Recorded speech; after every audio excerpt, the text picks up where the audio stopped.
Good evening. Tonight from the Hall of the Republican National Convention, the events here postponed one day because the giant storm Isaac is barreling toward the Gulf Coast, and it is nearly 7 years to the day since Katrina devastated New Orleans. At this moment, the storm is gaining strength, on track to become a Category 2 hurricane. It's almost the size of Texas, as it's already sideswiped the Florida Keys, and at this hour is moving through the Gulf toward the Gulf Coast, a state of emergency in 4 states, more than 5,000 National Guard troops mobilized, and our extreme weather team is fanned out across the storm zone. And ABC's weather editor, Sam Champion, leads us off from New Orleans right now. Sam.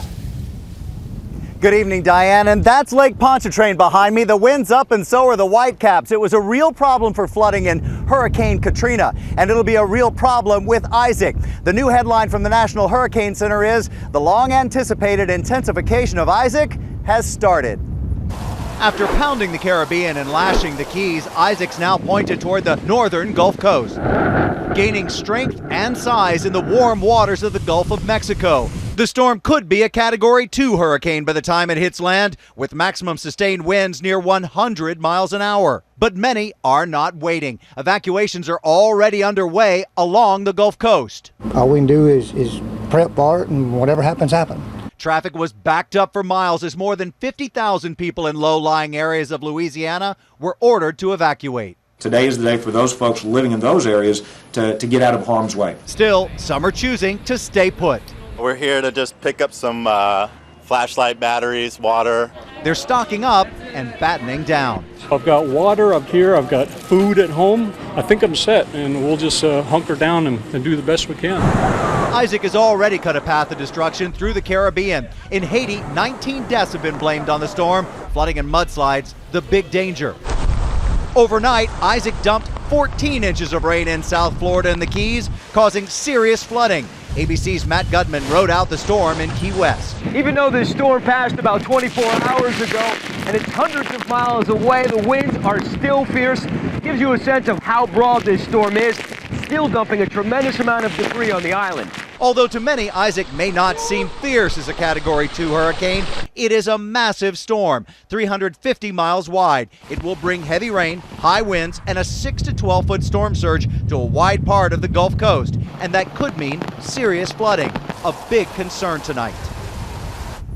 And let's look at that all-important track tonight. As we follow what is Isaac all the way up the Gulf toward that northern Gulf Coast, it sure does, and we don't want to follow just the center of this, we want to look at the cone. And the cone goes from Louisiana all the way over toward Biloxi, but it sure does look like the center line of that would have a bullseye looking at New Orleans. Now look at the spaghetti models though, and this is why we're not calling the end-path yet. There's that one errant model, and all of these are fairly reliable when they come to hurricanes, that shoots all the way out toward the Texas border with Louisiana.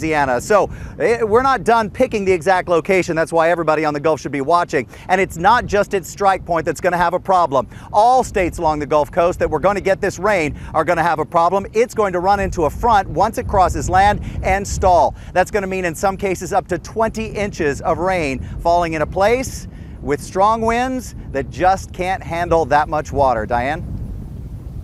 Prepare for flooding. Thank you so much, Sam. But as you said, it is a direct hit, a possible direct hit on New Orleans, bracing with the memory of Katrina still so fresh. And ABC's meteorologist Ginger Zee, a veteran storm chaser, is in the Crescent City tonight and standing on one of those levees. Ginger.